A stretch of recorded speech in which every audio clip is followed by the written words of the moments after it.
welcome to the SciFirst MovieTalk episode. So in this episode, I'll be discussing the 2020 Danish computer animated fantasy comedy Dreambuilders, as directed by Hagen Jensen.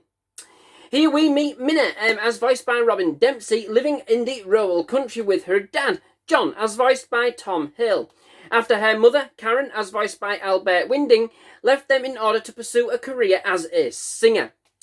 However, John finds love once again with Helene, as voiced by Karen Ardiff, who herself has a daughter, Jenny, as voiced by Emma Jenkins, the apple of her eye and the complete opposite to Minna. Minna is a down-to-earth, striped yellow jumper sort of gal, you know, whose main friend in life is her hamster, Viggo. Jenny is a spoiled, egotistical socialite who's more into her phone than looking to bond with Minna in any kind of meaningful way. Minna, however, when asleep, finds she can move throughout the dream world and affect others' dreams, and in doing so can affect them in real life. And so sets out on a mission to fix Jenny, only that this ends with disastrous consequences, as of course it would, failing to heed the warnings of those in charge of the dream world, the dream builders themselves.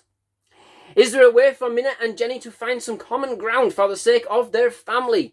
Can Minna set things right before it's too late? So, I wasn't really expecting all too much from this animation, all told, but I would say that I did actually find it to be quite a wonderfully warm and charming experience with, actually with some real kind of sweetly detailed animation and do you know what, an intriguing core concept. Okay, so this is not going to give the likes of Disney or DreamWorks a run for their money, but coming in at only 81 minutes, it's short, sweet, to the point. It truly feels like there's been some genuine emotion and creativity injected into it, and it kind of yields a surprisingly affectionately agreeable story. So, I must actually state that we actually watched an English dubbed version, and so the characters were indeed voiced by others than originally intended. Those I have named are for the dubbed version, although I don't really have too much frame of reference, although I won't lie, the dubbing was a little bit off-putting at points, like watching a DVD out of sync, I didn't actually feel, however, that there was too much lost in translation. The odd few moments, perhaps, but for the most part, it felt animated and energetically done by those involved. Believable and natural, and in that sense, it wasn't particularly off-putting, Not the actual dialogue itself, just the way that it kind of meshed with the characters' lips, lip syncs. It is clear that the filmmakers took direct inspiration from Pixar's hit Inside Out. That is absolutely very clear. Not to the extent of being a blatant copy, but enough that there were more than a few similarities. This indeed was a dream world, not just the mind of one young person, but effectively the idea was there, Beings who crafted and managed the dream world. Tracks and runways to get between worlds, and the idea of a place where junked dream sets ended up. Akin to the lost and abandoned thoughts in the aforementioned movie. If anything, I would like to think that the idea kind of paid homage to Inside Out. It certainly comes across as if this was actually quite the intention, One of the things I did find, due in part to, I think, its short runtime, is that although it, that meant it was paced particularly well, I think a lot had kind of been left by the wayside. We had no real explanation as to the existence of the beings in the dream world, where they came from, what motivations they had, how the system worked. I don't need them to have gone into any kind of real depth. I don't need a standard operating procedure for them, but I was intrigued and never really felt like they had kind of satisfied that itch. It had an interesting concept that I can't actually deny, and it was actually fun to see their interpretation of how our dreams are actually crafted. Just like a full-blown movie set, that was actually quite an ingenious way of doing it. And how everything was kind of made to appear real once the cameras rolled, and the dream went live, as it does in showbiz, forming each person's very own dream stage, if you will. It's all done with some pretty charming detail. I did like the spectacular mechanics of a dream, you know, as they played out.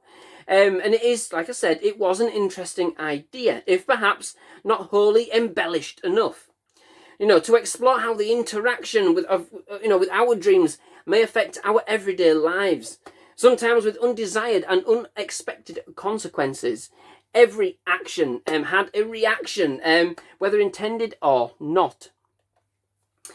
The idea of sisters at war is nothing new. It does follow a pretty standard-based template in that respect, so it doesn't really offer anything new there, you know. It is, of course, it's a quirky idea on manipulating dreams that's the draw. It's not Inception, though, you know. Don't go there thinking that that's what's going to happen. And at one point, it does take itself to a pretty dark place, quite unexpectedly drawing in quite a horror vibe towards the end. Especially if you're not into spiders, be warned.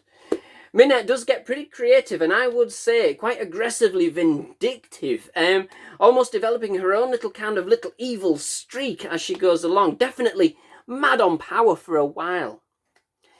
There are some little quirks along the way which I think are a testament to the thought process and the aspirations of the animators to try and kind of include as much detail as they could in often fairly subtle ways. One I did particularly like spoke volumes to the characters of Minna and Jenny within the modern world, with Jenny sporting the newest looking smartphone, being very much about being in the limelight, in the moment, while Minna was brandishing a good old style Nokia, a nice basic no thrills phone, roll on Snake, a true classic, and surprisingly on close inspection they had placed a number of other such subtleties in plain sight. Overall, even though this has clearly taken inspiration from Inside Out, you know, and indeed a number of other animations of a similar ilk, it still ended up being quite the mini-adventure with some fairly inventive storytelling. It was a cute idea with cute delivery, somewhat surprising in places, but still for the most part following a very standard template. At 81 minutes runtime, it was a sweet and endearing diversion. It did lack a bit more substance to the story than what I would kind of liked, but it still remained a pretty enjoyable experience. So, that brings me to the end of this episode. Many thanks for watching. I do hope you've enjoyed it. If you have, please do leave a like. Please do hit that subscribe button for my movie reviews, trailer reactions, and other movie-related content. Absolutely loved having you at SciFirst MovieTalk. Definitely love to have you back. Most of all, just thank you very much for watching. Goodbye.